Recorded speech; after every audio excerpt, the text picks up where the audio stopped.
de Júlio Verne, A Volta ao Mundo em 80 dias. Capítulo 11. O trem tinha partido na hora regulamentar.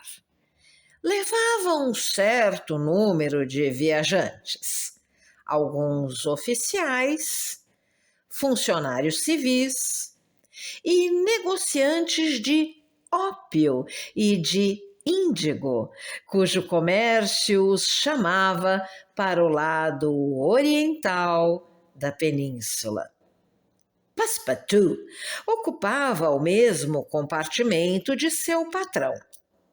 Um terceiro viajante achava-se alojado no canto oposto. Era o general de brigada Sir Francis Cromarty, um dos parceiros de Mr. Fogg durante a travessia de Suez a Bombay, que retornava às suas tropas aquarteladas perto de Benares. Sir Francis Cromarty, grande, louro, com aproximadamente 50 anos, que tinha se distinguido bastante durante a última revolta dos cipaios, poderia merecer, verdadeiramente, a qualificação de nativo. Desde sua juventude, habitava na Índia e raras vezes aparecera no seu país natal. Era um homem instruído que teria de bom grado dado lições sobre os costumes, a história e a organização do país hindu se Phileas Fogg fosse de as pedir. Mas este gentleman não perguntava nada, não viajava, descrevia uma circunferência. Era um corpo sólido percorrendo uma órbita à volta do globo terrestre, seguindo as leis da mecânica racional. Neste momento, refazia em seu espírito o cálculo das horas gastas desde sua partida de Londres e teria até esfregado as mãos se estivesse na sua índole fazer um movimento inútil. Sir Francis Cromarty não tinha deixado de perceber a originalidade do seu companheiro de viagem, apesar de não o ter estudado senão com cartas na mão e entre dois robbers. Estava, por isso, bem propenso a se perguntar se batia um coração humano sob aquele frio invólucro, se Phileas Fogg tinha uma alma sensível às belezas da natureza, às aspirações morais. Para ele, isso era discutível. Entre todas as pessoas extravagantes que o brigadeiro encontrara, nenhuma se comparava a este produto das ciências exatas. Phileas Fogg não ocultara de Sir Francis Cromarty o seu projeto de viagem em volta ao mundo, nem em que condições o realizava. O general de brigada não viu nesta aposta senão uma excentricidade sem finalidade útil e à qual faltava necessariamente o transire benefacendo que deve guiar todo homem razoável. Pelo passo em que caminhava o bizarro gentleman, passaria evidentemente pela vida, sem nada fazer, nem por si, nem pelos outros. Uma hora após ter deixado Bombay, o trem, transpondo os viadutos, havia atravessado a ilha Sauset e corria sobre o continente. Na estação de Kalyan, deixou à direita o ramal que, por Kandala e Pune, desce para o sudeste da Índia e chegou à estação de Powell. Neste ponto, embrenhou-se nas montanhas muito ramificadas dos Ghats ocidentais, cadeias formadas de basalto, cujos cumes mais elevados estão cobertos por espessas florestas.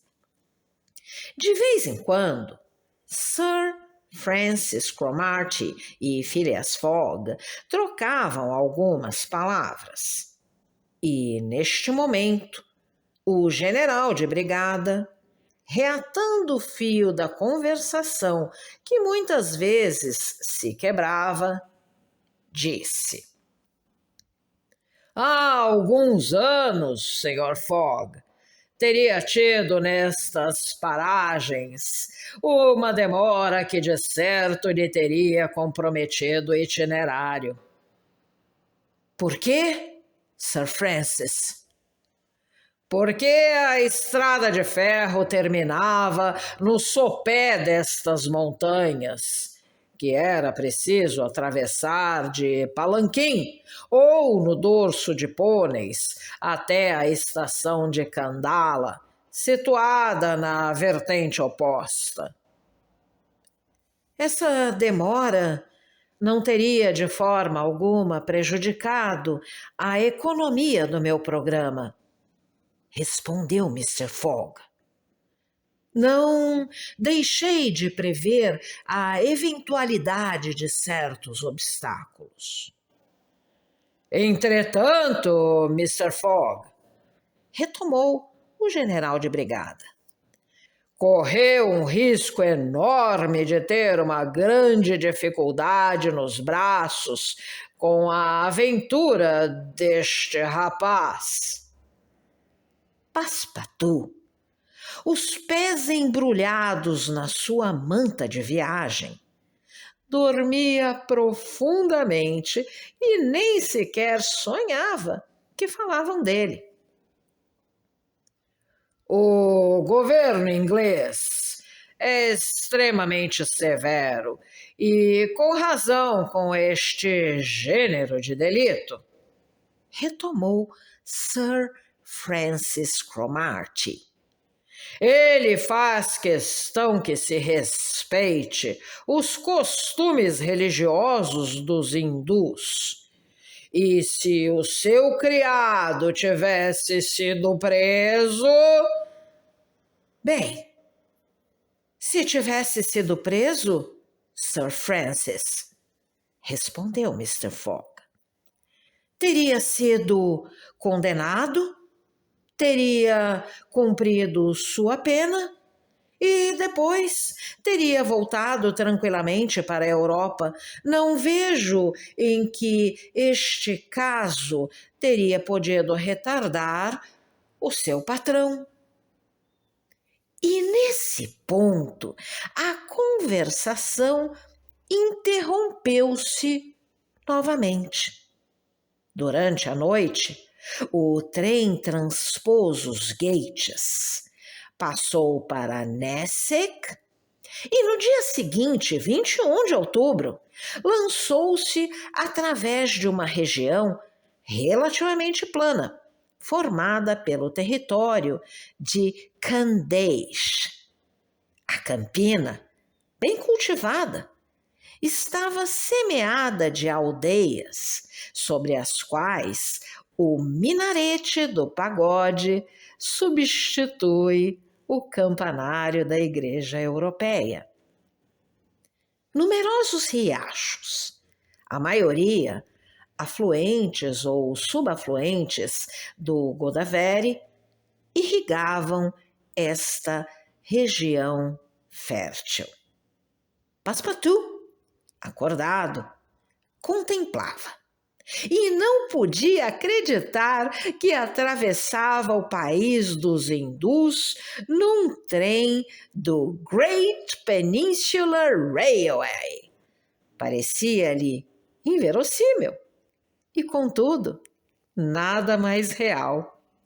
A locomotiva, dirigida pelo braço de um maquinista inglês e aquecida com carvão inglês, lançava sua fumaça sobre as plantações de algodão, de café, de noz moscada, de cravo e de pimenta.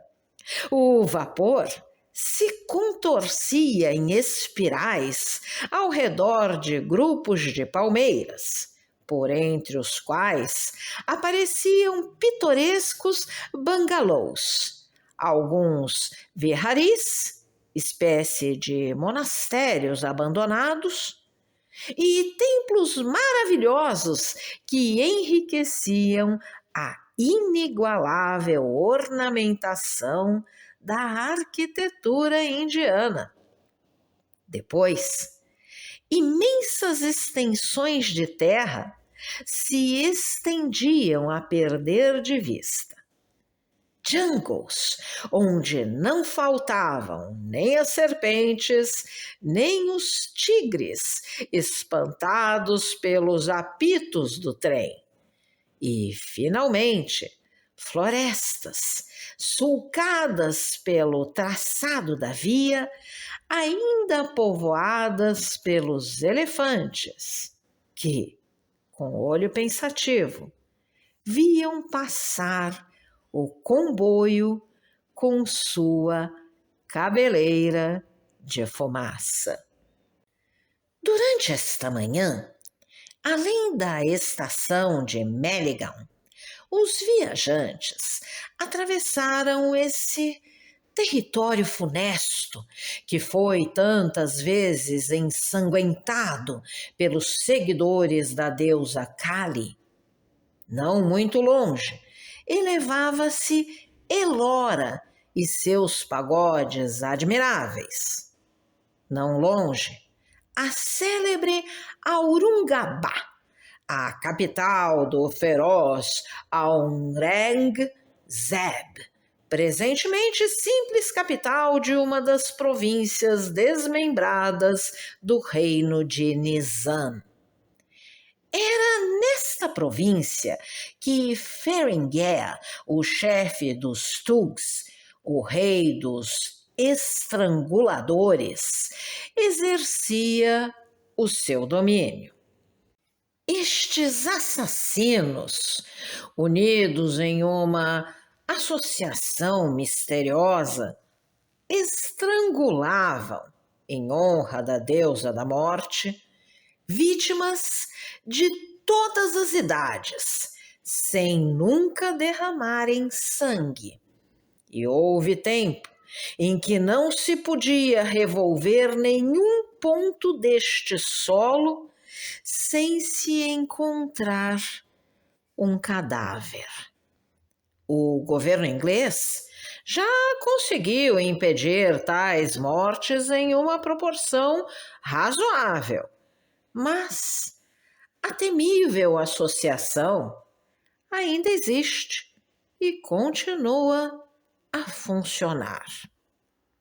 Ao 12:30, o trem parou na estação de Burhanpur e Passepartout pôde procurar a peso de ouro um par de babuchas ornamentadas com pérolas falsas que calçou com um sentimento de evidente vaidade. Os viajantes almoçaram rapidamente e tornaram a partir para a estação de Assurgur, depois de terem por instantes costeado a margem do Tapti, pequeno rio que se vai lançar no Golfo de Cambay, perto de Surat. É oportuno dar a conhecer que pensamentos ocupavam então o espírito de Passepartout. Até sua chegada a Bombay, tinha acreditado e pudera crer que ficariam por ali. Mas agora, desde que corria a todo vapor através da Índia, uma reviravolta se dera em seu espírito. Sua natureza lhe retornava a galope. Reencontrava as ideias fantasistas de sua juventude. Levava a sério os projetos de seu patrão. Acreditava na realidade da aposta. Consequentemente, nesta volta ao mundo. E neste maximum de tempo que era preciso não ultrapassar. Até já começava a ficar inquieto com os atrasos possíveis, com os acidentes que poderiam sobrevir no caminho. Sentia-se como que interessado nesta maluquice e estremecia ao pensar de que tinha podido comprometê-la na véspera por sua imperdoável distração. Assim, muito menos fleumático do que Mr. Fogg, estava muito mais inquieto. Contava e recontava os dias decorridos, amaldiçoava as paradas do trem, acusava-o de lentidão e censurava in petto Mr. Fogg por não ter prometido uma gratificação ao maquinista. Não sabia o bom moço que o que era possível nos paquetes não era nas estradas de ferro, onde a velocidade está regulamentada.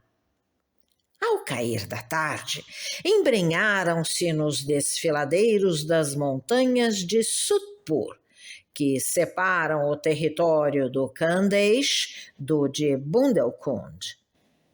No dia seguinte, 22 de outubro, a uma pergunta de Sir Francis Cromarty, Passepartout, tendo consultado seu relógio, respondeu que eram 3 da manhã.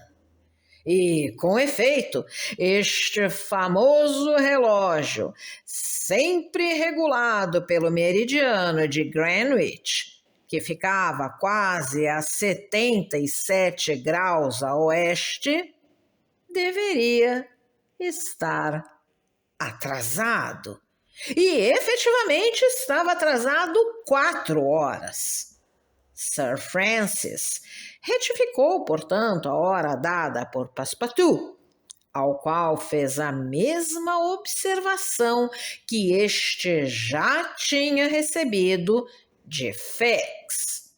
Tentou fazê-lo compreender que deveria acertar o relógio a cada novo meridiano e que, como caminhavam constantemente para leste, isto é, à frente do sol, os dias eram mais curtos, na razão de tantas vezes 4 minutos quanto os graus percorridos. Foi inútil. Tenha o teimoso rapaz compreendido ou não a observação do general de brigada, obstinou-se em não adiantar o seu relógio, que mantinha, invariavelmente, pela hora de Londres. Mania inocente, afinal, e que não poderia prejudicar ninguém. Às 8 horas da manhã, E a 15 milhas adiante da estação de Rothal, o trem parou no meio de uma vasta clareira, cercada de alguns bangalôs e de cabanas de operários. O condutor do trem passou pela fileira dos vagões, dizendo: "Os viajantes descem aqui!" Phileas Fogg olhou para Sir Francis Cromarty, que pareceu não compreender esta parada no meio de uma floresta de tamareiras e de cajueiros. Passepartout, não menos surpreso, saltou para a via e voltou quase que imediatamente, exclamando: "Senhor, não há mais estrada de ferro!" "O que quer dizer?" perguntou Sir Francis Cromarty. "Quero dizer que o trem não continua."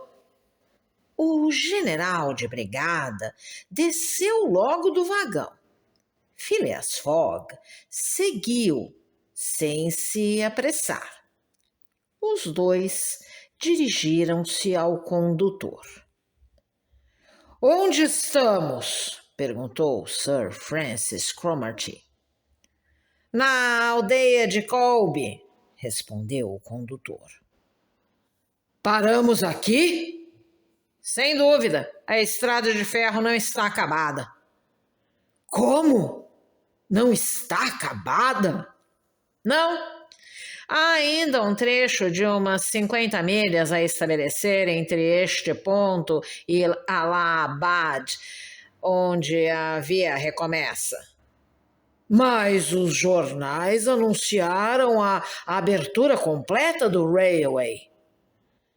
"Que quer, meu oficial? Os jornais se enganaram." "E vendem bilhetes de Bombay a Calcutá," replicou Sir Francis Cromarty, que começava a se esquentar. "Sem dúvida", respondeu o condutor. "Mas os viajantes sabem muito bem que devem se fazer transportar de Colby até Allahabad." Sir Francis Cromarty estava furioso. Passepartout teria de bom grado batido no condutor, que já não podia conduzir. Não ousava olhar para seu patrão. "Sir Francis", disse simplesmente Mr. Fogg, "nós vamos, se também o quer, encontrar um meio de chegar a Allahabad." "Mr. Fogg, trata-se de um atraso absolutamente prejudicial aos seus interesses?" "Não, Sir Francis. Estava previsto." "O quê? Sabia que o caminho..." "De modo algum. Mas sabia que um obstáculo qualquer, cedo ou tarde, surgiria no meu caminho. Ora, nada está comprometido. Tenho 2 dias de avanço para sacrificar. Há um vapor que parte de Calcutá para Hong Kong dia 25, no meio-dia. Estamos ainda no dia 22 e chegaremos a tempo em Calcutá." Não havia nada a dizer frente a uma resposta dada com tão completa segurança. Era verdade que os trabalhos da estrada de ferro paravam naquele ponto. Os jornais são como certos relógios que têm a mania de adiantar e haviam prematuramente anunciado a conclusão da linha. A maioria dos viajantes conheciam esta interrupção da via e, ao descerem do trem, tinham se apoderado dos veículos de todo tipo que havia na aldeia: palquigares de 4 rodas, carretas puxadas por zebus, espécie de bois com corcovas, carros de viagem semelhantes a pagodes ambulantes, palanquins, pôneis, etc. Por isso, Mr. Fogg e Sir Francis Cromarty, depois de procurarem por toda a aldeia, voltaram sem nada ter achado. "Irei a pé", disse Mr. Fogg. Passepartout, que então se aproximou de seu patrão, fez uma careta significativa, considerando suas magníficas, mas insuficientes babuchas. Felizmente para ele, andara também à procura e um pouco hesitante. "Senhor", disse ele, "creio que encontrei um meio de transporte." "Qual?" "Um elefante. Um elefante que pertence a um indiano que mora a 100 passos daqui." "Vamos ver o elefante", respondeu Mr. Fogg. 5 minutos mais tarde, Phileas Fogg, Sir Francis Cromarty e Passepartout chegavam a uma choça próxima de um cercado fechado com altas paliçadas. Na choça havia um indiano e no cercado um elefante. Ao pedirem, o indiano introduziu Mr. Fogg e seus 2 companheiros no cercado.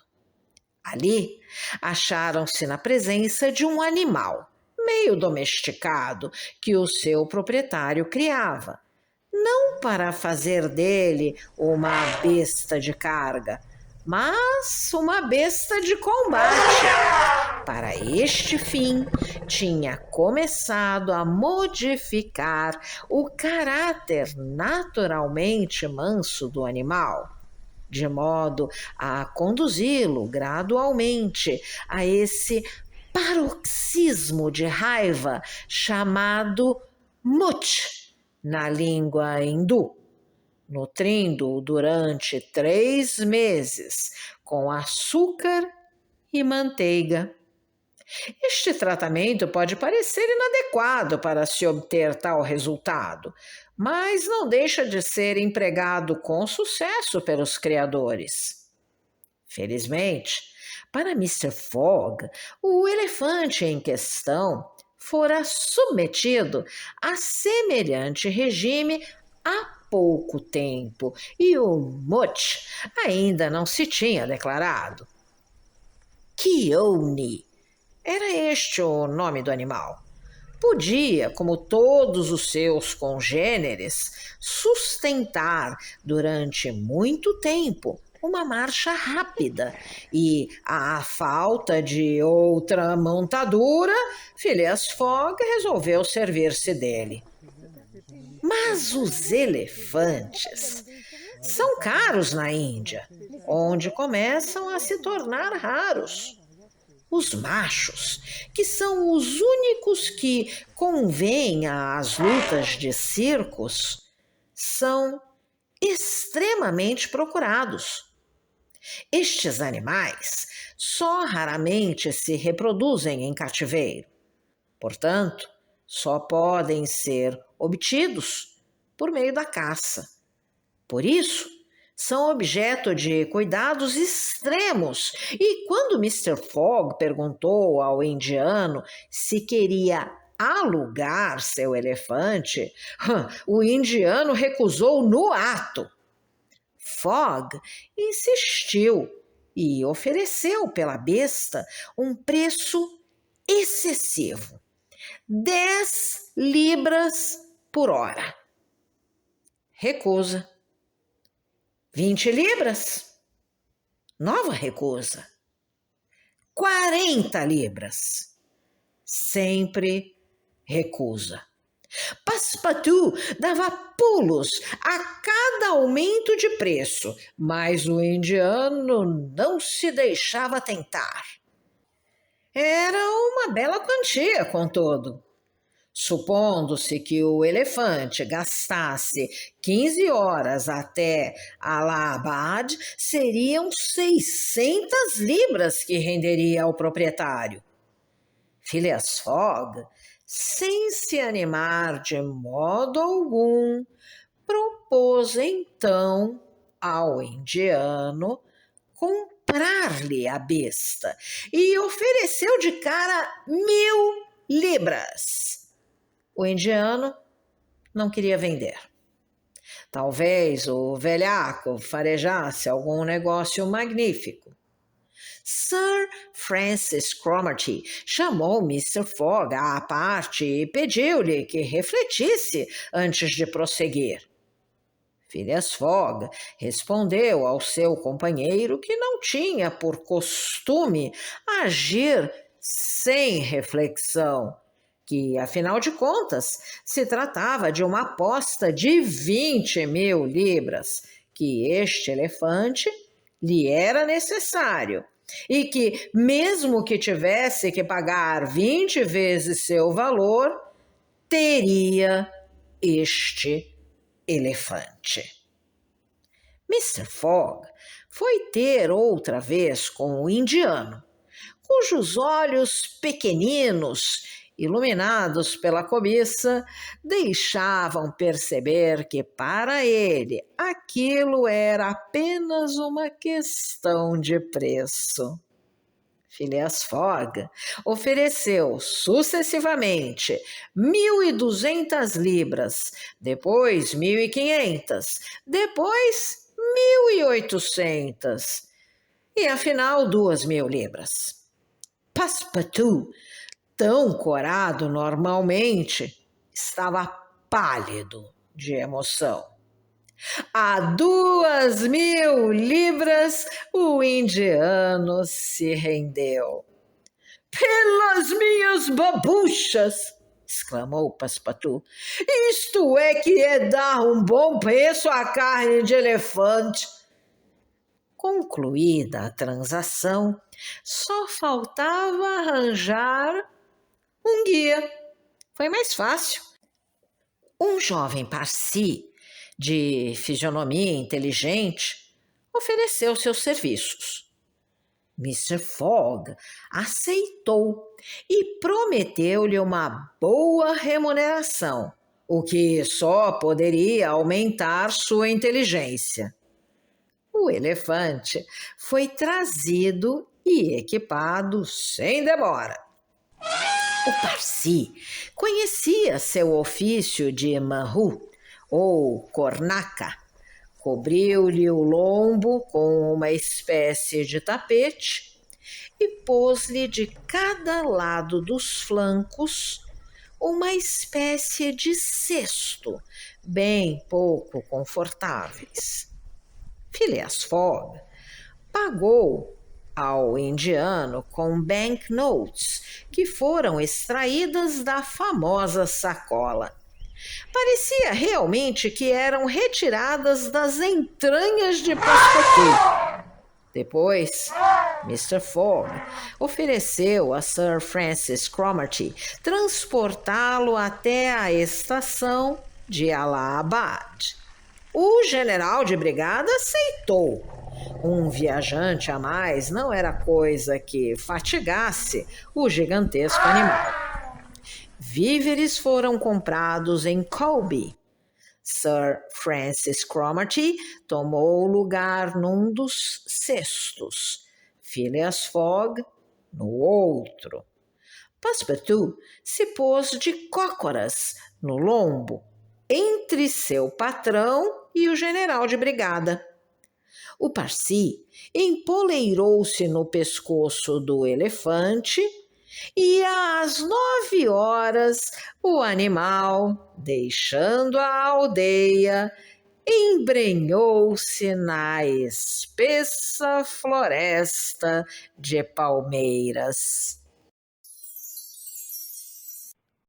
Se você gostou desse áudio, deixe seu like, compartilhe, deixe também seu comentário e se inscreva no canal, ativando o sininho para ser avisado dos próximos vídeos. Um grande abraço e até a próxima!